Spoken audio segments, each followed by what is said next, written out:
గాయనిగా, తెలంగాణ ఉద్యమంలో ఆడి పాడిన తెలంగాణ బిడ్డగా ఈ సమస్యను చూసి స్పందించి నా వంతుగా బాలన్న ఒక మాట అడుగుడుతోటే ఈ పాట పాడడం జరిగింది. చాలా అద్భుతమైన పాట. ఏ గవర్నమెంట్ అయినా ఎవరన్నా ఉండని పేదోళ్ళ ఉసురు కానీ ఆడబిడ్డల ఉసురు కానీ మంచిది కాదని నా అభిప్రాయం. నేను చాలా గట్టిగా నమ్ముతా దాన్ని. కాబట్టి ఎంత కష్టపడితే ఇల్లు కట్టుకోగలుగుతామో, ఎంత కష్టపడితే బతకగలుగుతామో అనేది ఒక పేదలకు మాత్రమే తెలిసి ఉంటుంది. ఉన్నోళ్ళకి ఆ వాల్యూ తెలియదేమో అని నేను అనుకుంటా. అందుకోసమే కాయా కష్టం చేసి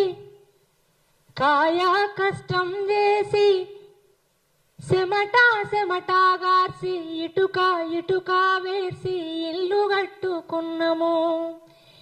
ఎదిగిన మా బిడ్డలనే పసిగుడ్డులుగా చూసి ఇల్లే మా పొదుగంటూ దాసి పెట్టుకున్నాము. ఈ రాబందుల ఆకలికి మా గోడు సెదిరే, నీకున్నది రా తల్లి బాధ చూడే.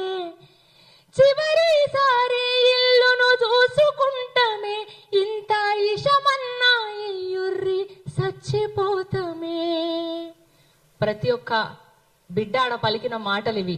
ఒక్కసారి నా ఇల్లు నేను చూసుకుంటా, ఇదంతా బాధ ఎందుకు, మాకు కొంచెం విషయం అన్న ఇయ్యురు, మేము చచ్చిపోతాము, ఎంత కష్టపడితే మేము ఇలా ఇల్లు కట్టుకున్నాము అని ఎంతో మంది ఆ విధంగా ఏడ్చిరాడ. మన కళ్ళతో చూసినాం కూడా. అందుకే అంటున్నాం, చివరిసారి ఇల్లును చూసుకుంటమే, ఇంత ఇషమన్నా ఇయ్యుర్రి చచ్చిపోతమే. నువ్వు కూల్చేది ఇల్లు కాదురా, నెత్తుటి ముద్దల్లా మా వల్లేరా. ఇది పేదోని కలగదరా, అసలు నీకెట్టా న్యాయమయ్యేరా.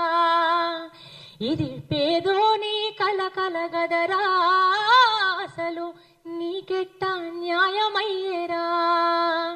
నువ్వు కూల్చేది ఇల్లు కాదురా, నెత్తుటి ముద్దల్లా మా వల్లేరా.